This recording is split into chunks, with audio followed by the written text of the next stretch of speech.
Hello friends, कैसे हैं आप लोग। होप आप सभी लोग बहुत अच्छे से होंगे और इन्जॉय कर रहे होंगे और इसके साथ साथ थोड़ी बहुत पढ़ाई भी कर रहे होंगे, क्योंकि पढ़ाई करना बहुत ही इम्पोर्टेंट है। दोस्तों, आज ये मेरा अगला वीडियो, नया वीडियो, बहुत ही आसान और इम्पोर्टेंट वीडियो है जिसको मैं लेकर आया हूँ। बेसिकली ये मेरे प्यारे प्यारे छोटे छोटे बच्चों के लिए है, नन्हे मुन्ने दोस्तों के लिए है। तो आइए देखते हैं इसमें हम लोग क्या सीखेंगे। इस वीडियो में फ्रेंड्स हम बात करेंगे यूज ऑफ ए और एन की, कि ए का यूज कहाँ करें और एन का यूज कहाँ करें। तो फ्रेंड्स, सबसे पहले हम ये जान लेते हैं कि ए और एन है क्या। सबसे पहले ये जान लीजिए दोस्तों कि इन्हें आर्टिकल्स बोलते हैं, आर्टिकल। और there are two articles friends, there are two types of article, two types of articles. एक होता है डेफिनिट आर्टिकल,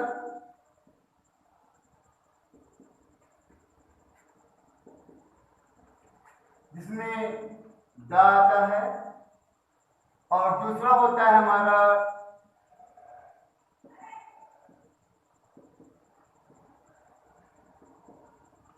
इनडेफिनिट आर्टिकल, जिसमें हमारा ए एंड एन आता है, ए एंड एन। तो मेरे प्यारे दोस्तों, इस वीडियो में मैं ए और एन पर चर्चा करूंगा।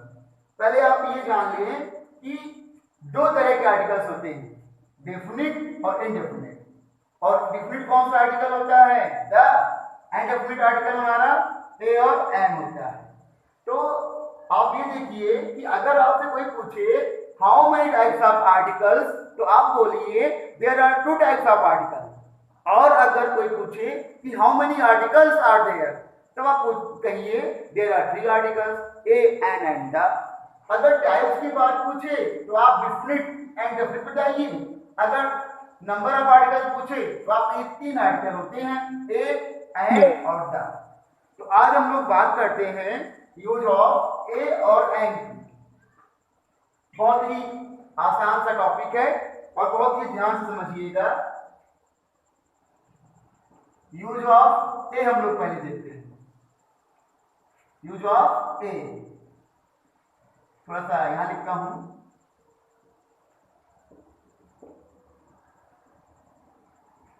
तो सबसे पहले जान लें हम लोग कि चाहे ए हो चाहे एन हो, इनका यूज हम लोग सिंगुलर काउंटेबल नाउन के पहले करते हैं। दे आर, या ए आप लिखिए, ए is used before singular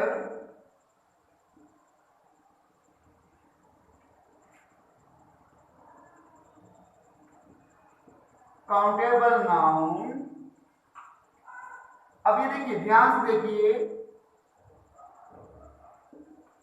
producing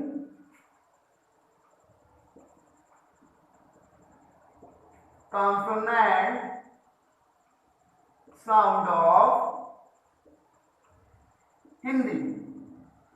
जो हिंदी के कॉन्सोनेंट साउंड प्रोड्यूस करें, अर्थात जिसका स्टार्टिंग जो है हिंदी के साउंड, हिंदी के कॉन्सोनेंट के साउंड से स्टार्ट हो। तो सबसे पहले देखिए कि हिंदी के कॉन्सोनेंट्स होते कौन कौन से हैं। हिंदी के कॉन्सोनेंट की बात हम करें तो हम लोग इसको बोलते हैं हिंदी के व्यंजन, हिंदी के व्यंजन जिसको आप लोग बोलते हैं।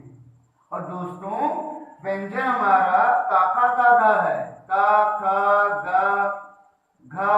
अब मैं आपको यहाँ पे का गा गा नहीं सिखा रहा हूं दोस्तों। का खा गा घा से लेकर आपका ज्ञा से ज्ञानी खत्म कहानी तक हिंदी का कॉन्सोनेंट या व्यंजन कहलाता है। और अगर कोई शब्द सिंगुलर हो, काउंटेबल मतलब जिसको हम लोग गिन सकते हो, एक हो, सिंगुलर हो, तो हम लोग एक का प्रयोग करते हैं। जैसे आप लिखते हैं ना, जैसे आप लिखते हैं बॉय, आप लिखते हैं जब बॉय, तो बॉय के पहले हम लोग लाते हैं ए, लेकिन आप कभी ध्यान दीजिए कि बॉय के पहले ए क्यों आया, क्योंकि देखिए बॉय में आप देखोगे तो आधा बा जो है हमारा वो बा है ना, बा तो आपका व्यंजन में आता है ना, इसलिए हम लोग अ बॉय लिखते हैं। या फिर जैसे अगर आपको लिखना हुआ अ गर्ल, देखिए तो गर्ल में भी आपका ये गा से स्टार्ट हो रहा है, एक लड़का एक लड़की, या इसको हम लोग कोई लड़का या कोई लड़की भी बोलते हैं, क्योंकि ये इंडेफिनिट है, ये अनिश्चित है, हम लोग इनके बारे में जानते नहीं है।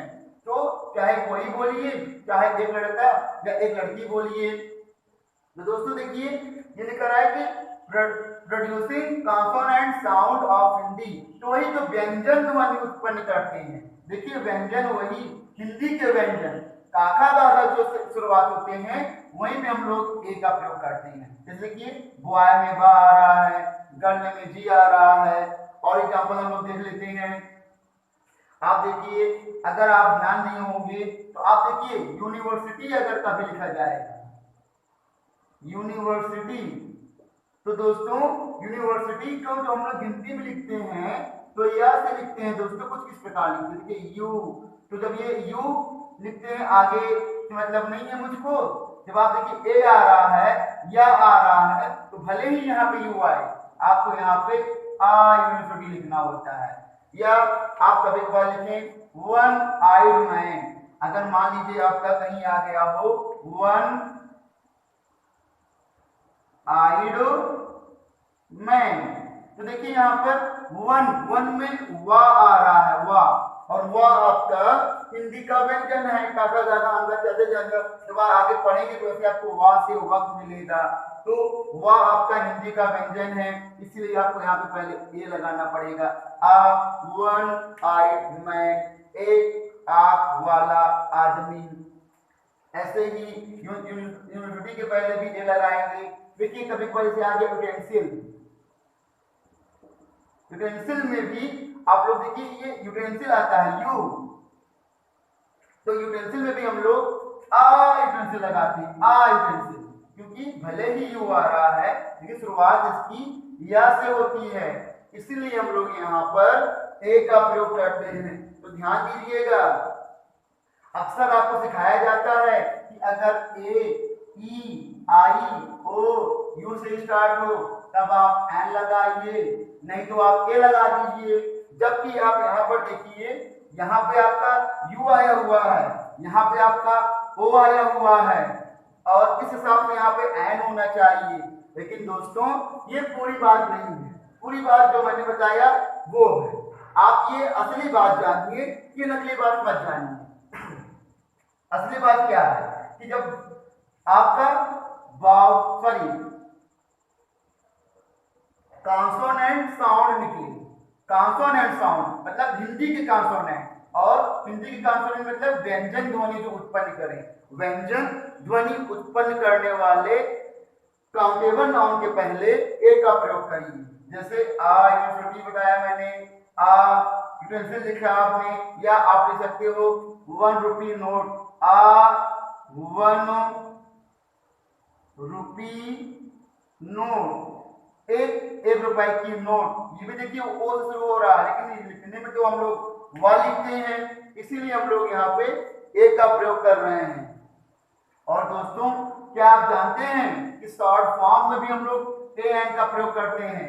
जैसे आपको बोलना हो कि मेरा भाई बीए पास किया हुआ है या मैं बीए पास किया हूँ, तो आप बोल सकते हैं आई एम अ बीए, देखिए बी ए, तो आप यहाँ पे लिखेंगे बी बा आ रहा है, तो आप यहाँ पे आ बी ए लिखेंगे, आ बी ए।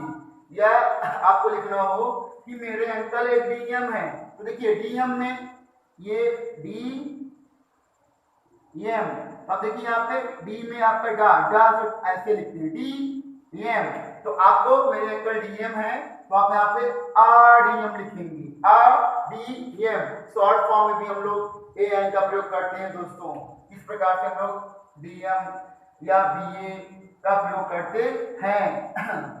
तो आप देख लिए होंगे, आपको समझ में आ गया होगा कि ए का प्रयोग कैसे करते हैं। बहुत ही आसान तरीके से फिर से समझ लीजिए कि अगर कोई काउंटेबल नाउन हो और वो कॉन्सोनेंट साउंड से शुरू हो रहा हो, हिंदी के कॉन्सोनेंट साउंड से शुरू हो रहा हो, मतलब काका दादा से स्टार्ट हो रहा हो, तो आप वहां पे ए का ही प्रयोग करें, भले ही वो इंग्लिश में किसी भी लेटर से स्टार्ट हो, भले ही इंग्लिश में वो ए ई आई ओ यू से स्टार्ट हो, लेकिन आपको वहां पर ए का ही प्रयोग करना होता है। दोस्तों अब आइए समझ लेते हैं ऐसे ही एंड का प्रयोग। तो दोस्तों देखिए यूज ऑफ एंड क्या कहता है।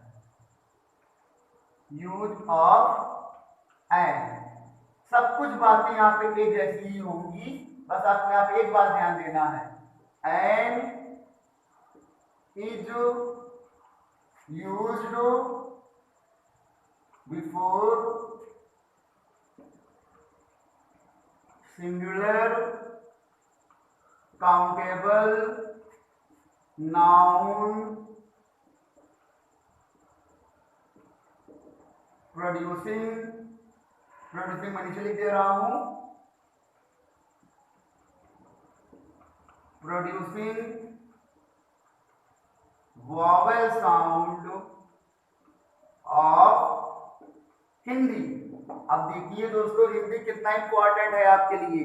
आपको काका काका, छोटा आ, बड़ा आ, छोटी, ये आपको याद करना पड़ेगा दोस्तों क्योंकि आप जानते हैं कि हिंदी के वॉवेल कौन कौन से हैं। हिंदी के वॉवेल मतलब हिंदी के स्वर, हिंदी के स्वर, और वो कौन कौन से हैं, छोटा आ, बड़ा आ, छोटी ई, बड़ी ई, और ये चलते चलते आपको पहुंच जाना है अंग आहा पर। तो अगर आपका कोई शब्द का पहला अक्षर छोटा आ बड़ा आ, इसको हिंदी में बोलने पर ये सब चीजें निकलती हैं, तो आप वहां पे एंड का प्रयोग करेंगे। आपको ए ई आई ओ यू, अब जिसको नहीं देखना है दोस्तों, ये पुराना नियम हो चुका है, ये फ्लॉप नियम है, फेल नियम है। हाँ, ये इसलिए बनाया गया है क्योंकि इनसे हम लोगों का मैक्सिमम छोटा बड़ा यही सब निकलते हैं, इसलिए ये छोटे में आपको ए ई आई ओ यू सिखाया जाता है। ये तब सिखाया जाता है जब आप फर्स्ट या केजी में होते हैं, क्योंकि आपको उस समय स्वर और व्यंजन का ज्ञान नहीं होता है। लेकिन जब आप थोड़ा बड़े हो जाते हैं तब आप स्वर और व्यंजन को जान जाते हैं, तब हम लोगों को असली नियम सीखना होता है। असली नियम क्या है? असली नियम जो मैंने लिखा है ये है कि vowel sound singular countable noun हो, अगर वॉवेल साउंड प्रोड्यूस कर रहे हो तो आप एन लगाइए, नहीं तो ए लगाइए। आइए एग्जांपल देख लेते हैं। जैसे हम लोग ऑरेंज लिखते हैं तो ऑरेंज में भले ओ आता है, लेकिन इसको हिंदी में बोलते हैं तो ऑरेंज, कुछ इस प्रकार से बोलते हैं ऑरेंज। इसलिए हम लोग यहाँ पर लगाते हैं एन ऑरेंज। या अगर आप बोलते हैं एप्पल, एप्पल जब आप बोलते हैं तो देखिए ए निकल रहा है, एप्पल, ए, और हिंदी का ए है, ये हिंदी का स्वर है, इसलिए हम लोग यहाँ पे लगाते हैं एन एप्पल। या अगर आप लिखते हैं आउल, जब आउल लिखते हैं आप लोग तो यहाँ पे क्या निकलता है, आउल, आ, और आ हमारा क्या है, आ हमारा हिंदी का स्वर है, इसीलिए हम लोग यहाँ भी एन का प्रयोग करते हैं। कोई भी वर्ड हो जो ए ई आई ओ यू से स्टार्ट हो, उसके अलावा आपको हिंदी का भी स्वर देखना पड़ेगा। अगर वो ए ई आई ओ यू से स्टार्ट हो रहा है लेकिन अगर वहां पे हिंदी के स्वर नहीं निकल रहे हैं तो हम लोग एंड का प्रयोग नहीं कर सकते हैं। आइए कुछ ऐसे वर्ड देख लेते हैं। देखिए, अब देखिए यहाँ पर मैं लिखता हूं आवर, आवर मतलब होता है घंटे, आवर में एच साइलेंट होता है और ये आवर को हम लोग ऐसे लिखते हैं। अब कहने को तो ये एच से स्टार्ट है, लेकिन इसको हम लोग पढ़ते हैं तो आवर से बोलते हैं, और जब आवर में आ निकलता है, आ हम लोग यहाँ पे लगाते हैं एन आवर। और हम लोग यहाँ पे बोलते हैं, जैसे आ गया आपका ऑनरेबल, HONOURABLE,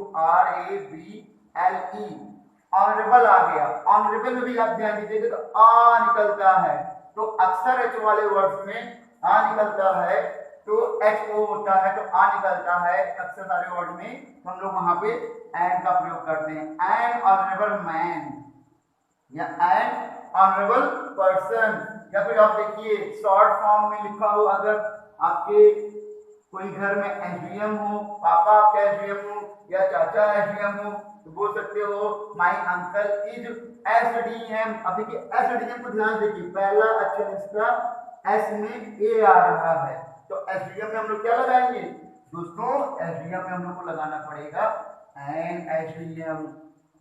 ऐसे ही अगर कोई घर में एसपी है, तो अगर आपको बताना हो कि ही इज एन एसपी, तो आप क्या बताएंगे, एसपी में देखिए ये एसपी ए निकल रहा है, इसलिए आपको यहाँ पे लिखना पड़ेगा एन एसपी।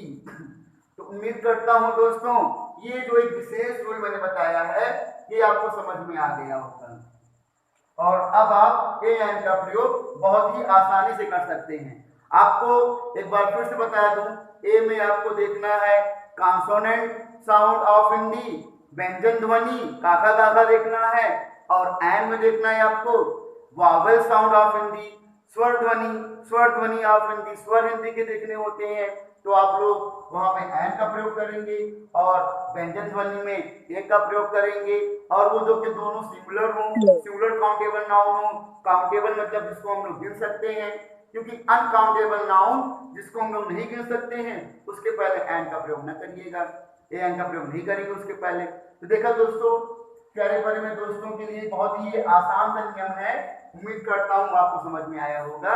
अगर समझ में आया होगा दोस्तों तो जरूर सब्सक्राइब और लाइक कीजिएगा। Thank you.